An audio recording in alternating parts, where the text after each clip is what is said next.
Duel ensorceleur. Loup contre le personnage de l'ensorceleur. Première nuit, simultanément, chaque joueur va donner une carte en initiative à l'adversaire, qui va lui rendre une carte en riposte. Le loup dispose de 4 morceaux et l'ensorceleur dispose, derrière sa carte personnage, de 3 combats et d'un élixir. La carte est choisie en secret et donnée donc normalement face cachée, simultanément. Le sorceleur reçoit une morsure qui le blesse. Le loup reçoit un combat qui le blesse, même doublement, puisqu'il s'agit d'une carte spéciale. L'attaque est double. Chaque joueur va choisir donc maintenant une riposte pour finir la nuit. Le loup choisit une morsure, forcément. L'ensorceleur a 2 autres combats et un élixir. Il choisit de se soigner avec l'élixir, qui lui permet, en le cédant, de guérir de sa blessure, de toutes ses blessures même.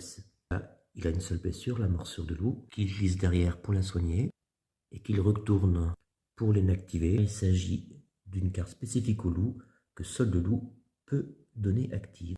Les autres personnages la retournent donc pour bien montrer qu'elle ne pourra jamais être utilisée si on n'est pas un loup. La carte riposte est récupérée par chaque joueur.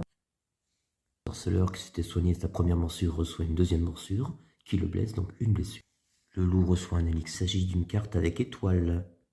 Le loup la glisse derrière car lui cause aucun effet. Et il la retourne, car comme il est insensible, aucune magie ne pourra l'affecter, il ne pourra jamais l'utiliser pour se soigner lui-même. Fin de la première nuit, chaque personnage est blessé. Une seule blessure pour le sorceleur qui survit, une blessure double pour le loup qui devrait mourir, mais qui dispose de la capacité de résistance. Il ne meurt qu'après une autre nuit, avec 2 blessures.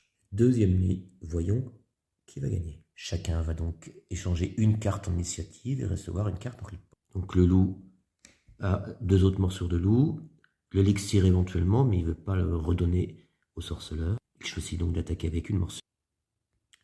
L'ensorceleur dispose de 2 autres combats et d'une morsure de loup, mais il ne va pas rendre la morsure au loup qui pourrait l'utiliser. Il choisit donc une carte combat, mais cette carte combat n'est plus double contre les loups. Ça fera une blessure simple. Les cartes initiatives secrètes sont données à chacun simultanément.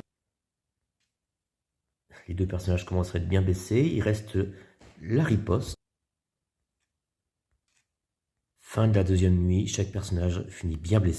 3 blessures par morsure pour le sorceleur, qui meurt. 3 blessures par combat par le loup, dont une double. Les 2 personnages meurent, se sont entretués à la fin de la deuxième nuit. Aucun gagnant. Duel loup-sorceleur. 2 morts, aucun gagnant.